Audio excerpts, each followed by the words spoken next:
हो ज्ञानी ज्ञान के दाता, मुनि गुरुवर को करके प्रणाम। गाऊं मैं ध्याऊं मैं सुबह शाम, पुलक सागर एक नाम एक नाम। मैं आपसे एक ही निवेदन करता हूं, तत्वार सूत्र रट लो और सहस नाम को याद कर लो, नमोकार जप लो, जिंदगी समझ में नहीं आएगी। मैं कहता हूं कि दुनिया के लोगों की जीवन गाथा मत पढ़िए, पढ़ना है तो अपनी आप की जीवन गाथा पढ़िए, ध्यान रखना। लिखना है तो अपनी आप की जीवन गाथा लिखो, समझना है तो अपने आप को पढ़ो। राम की रामायण पढ़ के कितने राम हुए जरा गिनाओ दुनिया में। कृष्ण की गीता पढ़ के कौन कृष्ण बन सका बताइए। और महावीर के सूत्र, जिन सूत्र पढ़ के कौन महावीर बना इस धरती पर। अरे वो लोग थे जिन्होंने अपनी जिंदगी जी, अपना जीवन जिया और दुनिया से विदा हो गए। मैं कहता हूं कि आदमी को कोई शास्त्र पढ़े या ना पढ़े, आदमी को मृत्यु का शास्त्र जीवन में जरूर पढ़ना चाहिए। आदमी को अपनी मौत की कहानी जरूर पढ़ना चाहिए। आदमी को याद रखना चाहिए कि जीने के साथ साथ मुझे जाना भी है, ध्यान रखना।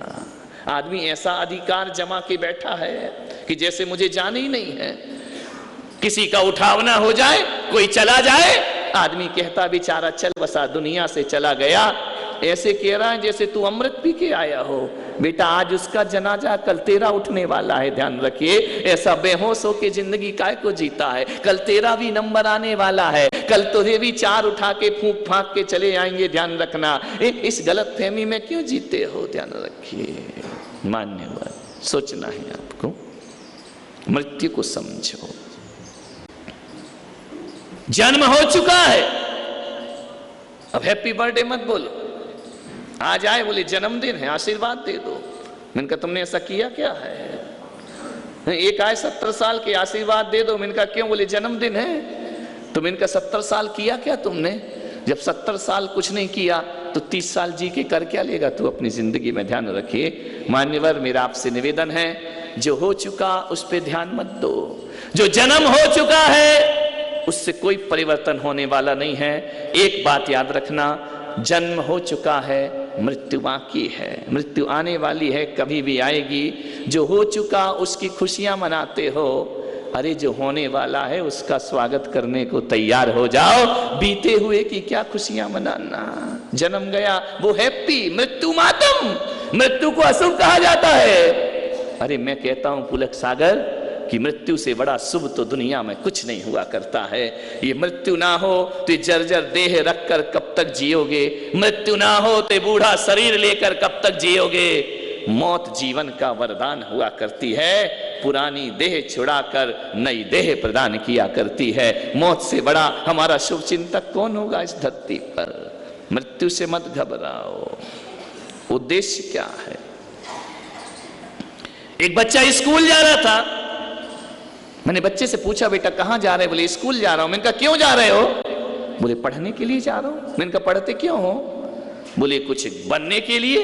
मैंने कहा बनते क्यों हो? बोले नौकरी के लिए। मैंने कहा नौकरी क्यों करेगा? बोले छोकरी के लिए। तो मैंने कहा छोकरी क्यों? बोले जीने खाने के लिए। खाना कौन बना के देगा? तो मैंने कहा खाते क्यों हो? बोले जीने के लिए। मैंने बच्चे से पूछा बेटा जीते क्यों हो? अब उस बच्चे के पास कोई उत्तर नहीं था। मान्यवर उस बच्चे के पास उत्तर नहीं था, कोई बात नहीं। यदि मैं आपसे पूछूं कि जीते क्यों हो, इसका उत्तर शायद आपके पास भी नहीं होगा। कई उत्तर ये होंगे कि सांस चल रही है इसलिए जी रहे हैं। कई उत्तर ये होंगे आयु कर्म बाकी है इसलिए जिंदा है। कई ये कहेंगे अभी मौत नहीं आई इसलिए जिंदा है। और एक आदमी से मैंने पूछा कि बताओ तुम जिंदा क्यों हो? तो मालूम है वो क्या बोलता है? मुझ में सुसाइड करने की ताकत नहीं है इसलिए मैं जिंदा हूं। ध्यान रखिए, मैं आपसे निवेदन करता हूं, ये जिंदगी भी कोई जिंदगी है, ऐसा भी कोई जीवन होता है कि सुसाइड करने की ताकत नहीं इसलिए मैं जिंदा हूं, सांस चल रही है इसलिए मैं जिंदा हूं। मेरे भाई ये कोई जिंदगी है? ये कैसा जीवन है? मैं तो पुलक सागर एक चीज कहकर चलता हूं कि जीवन की अंतिम सांस तक, जीवन की अंतिम सांस तक मृत्यु से अपने जीवन का मूल्य वसूल करूंगा। ध्यान रखना है। हर बार मौत ने मारा है, हर मौत का जवाब जिंदगी की एक एक सांस से मांगना चाहिए आदमी को। ध्यान रखिए, ये कोई जीवन है? सोमवार को पैदा हो जाते हो, मंगलवार को बड़े हो जाते हो, बुधवार को विवाह कर लेते हो, गुरुवार को रिजल्ट बच्चे आ जाते हैं, शुक्रवार को पिताजी बन जाते हो, शनिवार को बीमार पड़ जाते हो, रविवार को दुनिया से चले जाते हो। जय हो तुम्हारी जिंदगी, सातों बार बेकार कर दिए तुमने अपनी जिंदगी के। ऐसा नहीं मेरे भाई, मैं एक रास्ते से गुजर रहा था, मैंने क्या देखा, पैठन से आ रहा था। अब पैठन वाले तो इनकी भी थोड़ी बात कर लेते हैं, ध्यान रखिए। विहार करते आ रहा था, एक बगीचा देखा, रुके थे ना एक गार्डन में, किसका था मुझे नहीं मालूम, हाँ किसी का भी होगा, फूलों का होगा, ये बोलो ना, ध्यान रखिए। एक फूलों का बगीचा था, एक फलों का बगीचा था। मैं वहां से निकला, गुलाब का फूल खिला था, मैंने फूल को देखा, फूल ने मुझे देखा। मैंने कहा वो फूल, क्या जिंदगी है तेरी, सुबह खिला है शाम बिखर जाएगा, पंखरी पंखरी बिखर जाएगी, तेरी जिंदगी का जीने का सार क्या है? फूल ने कहा कि महाराज मैं ज्यादा तो कुछ नहीं जानता हूं, फूल बिखर जाते हैं, खुशबू बनी रहती है, मेरी जिंदगी का सार इत्र हुआ करता है। मैं मर जाऊंगा लेकिन सुगंध छोड़ करके जाऊंगा, हजारों हजारों की जिंदगी को खुशबू से महका दूंगा, मेरी जिंदगी का सार इत्र है। मुझे बड़ी अच्छी बात लगी फूल की। फूल ने कहा महाराज एक बात पूछूं आपसे? मैंने कहा पूछो। बोले आपकी जिंदगी का सार क्या है, आप भी तो एक दिन बिखर जाओगे ना। मैंने कहा ओ फूल भाई तूने गजब प्रश्न किया है, अरे तूने कहा है कि फूल ने कहा कि मेरी जिंदगी का सार इत्र है, मैं पुलक सागर कहता हूं मेरी जिंदगी का सार चरित्र हुआ करता है। ध्यान रखना, इस दुनिया में अकेले फूल का इत्र ही नहीं महका करता है, इस दुनिया में चरित्र भी महका करता है। ध्यान रखिए, चरित्र की, अरे फूलों का इत्र तो फिर भी 2 सेकंड के बाद सुगंध उड़ जाया करती है, लेकिन चरित्र की सुगंध जिंदगी भर लोगों को महकाया करती है। फूलों की जिंदगी का सार इत्र है, तो मनुष्य की जिंदगी का सार उसका चरित्र हुआ करता है। चरित्र को देखने का प्रयास करें। मान्यवर, सोचना है, मृत्यु जरूर है, मरने से पहले कुछ तो करना होगा जिससे दुनिया तुम्हें याद रखे। सारी दुनिया की आस्थाओं की वेदियों पर तुम विराजमान हो जाओ, कितने भी काल बीत जाएं, वक्त बीत जाए, दुनिया तुम्हारी यशो गाथाएं गाती रहे। महापुरुष कौन होता है मालूम? कौन होता है महापुरुष? किसको कहते हैं महापुरुष? अपने आप को मत मानो, तुम तो तैयारी बैठे हो इन्हें हम ही महापुरुष हैं दुनिया में। महापुरुष कौन होता है मालूम है? किसे कहा जाता है धरती पर महापुरुष? जिसके मरने के बाद, मरने के 100 साल बाद, 1-2 साल नहीं, तुम्हारे जैसे आज मरे कल तिया, परसों गूंज उठी सहनाई, बोले गर गया चला गया क्या करना है, शादी के कार्ड बट गए, शादी तो करना ही पड़ेगा ना, मर गया तो मर गया, 2 शब्द बोल दिए, मगरमच्छ के आंसू बरसा दिए, बोले बड़ा दुख हुआ बड़ा दुख हुआ। ये कोई जिंदगी है? कौन याद रखेगा बताइए? खड़े हो हमारे लोहाड़ी जी, हाँ तुम ही खड़े। तुम्हारे पापा का नाम क्या? अच्छा तुम अपना तो बताओ यार, है? अरे गर्व से बोलो। प्रमोद कुमार। तुम्हारे पापा का नाम क्या? हंसराज जी। हंसराज जी पांडे। पांडे। उनके पापा का नाम? दशरथ लाल जी। दशरथ। उनके पापा का नाम? लालचंद जी। उनके पापा का नाम? गणेश लाल जी। कुछ ही बोलते जा, मुझे थोड़ी मालूम है। उनके पापा का नाम? बस खत्म, 2-4 पीढ़ी में खत्म, बस इतना ही मालूम है। समझदार हो प्रमोद जी, विराज। तुम क्या समझे दीक्षा दे रहा हूं क्या मैं? एक आदमी 2 पीढ़ी के नाम बताएगा, 3 पीढ़ी के नाम बताएगा, 4 पीढ़ी के नाम बता, ये तो चलो बहुत समझदार इंसान है। महावीर भाई एक तो मुझे ऐसा मिला, मैंने कहा खड़ा हो, तेरे पिता का नाम, बोले दशरथ। मैंने कहा उसके पिता का नाम, बोले 11 रथ। मैंने कहा उनके पिता का, बोले 12 रथ। मैंने कहा उनके, बोले 13 रथ। मैंने कहा कितने बाप हैं, बोले जितने रथ। ध्यान रखना, विचार करना। इनने तो कम से कम 10 रथ पे ही रोक दिया, ये चाहते तो 1 लाख रथ भी बना सकते थे, ध्यान रखना, लेकिन इनने रोक दिया। अच्छी बात है। आदमी 2 पीढ़ी याद रखता है, 3 पीढ़ी याद रखता है, 4 पीढ़ी याद रखता है। ज्यादा जोर लगा दो, 5वीं पीढ़ी का नाम बताएगा। उसके बाद वालों की कोई किस्से कहानी है तुम्हारे पास, उनके बाद वालों की कोई तस्वीर है तुम्हारे पास, लेकिन मुझ पुलक सागर से पूछना कि तुम्हारी पीढ़ियां गिनाओ, कौन है तुम्हारी पीढ़ी में। मैं इतना गिना सकता हूं कि दिन कम पड़ जाएंगे और सबके नाम बता सकता हूं। मैं यदि गर्व से कह सकता हूं कि कोई मेरे से पूछे कि तुम्हारे पिता का नाम क्या है, तो मैं कह सकता हूं आचार्य पुष्पदंत सागर मेरे पिता का नाम होता है। उनके पिता का नाम मैं कह सकता हूं आचार्य विमल सागर नाम हुआ करता है। उनके पिता का नाम आचार्य महावीर कीर्ति महाराज उनका नाम हुआ करता है। उनके पिता का नाम आचार्य आदि सागर, आचार्य शांति सागर, आचार्य कुंद कुंद भगवान। अरे मैं तो आपको इतनी पीढ़ी गिनाऊंगा कि 2600 साल पहले हुए महावीर तक तुम्हें ले जा करके खड़ा कर दूंगा। ध्यान रखिए, मेरे वंशज, मैं उनका वंशज हूं, मैंने उनके वंश में जन्म लिया है। ध्यान रखना, शरीर को जन्म देने से जिंदगी महान नहीं होती है। जीवन में चाचरण उतार लो, जिंदगी महान हो जाया करती है। ध्यान रखिए, मैं गिना सकता हूं, मैं महावीर की पूरी पीढ़ी गिना सकता हूं। महावीर पाटनी की नहीं, पाटनी की तो पाटनी नहीं गिना सकता है, मैं अपने महावीर की बात कर रहा हूं। ध्यान रखना, विचार करना है।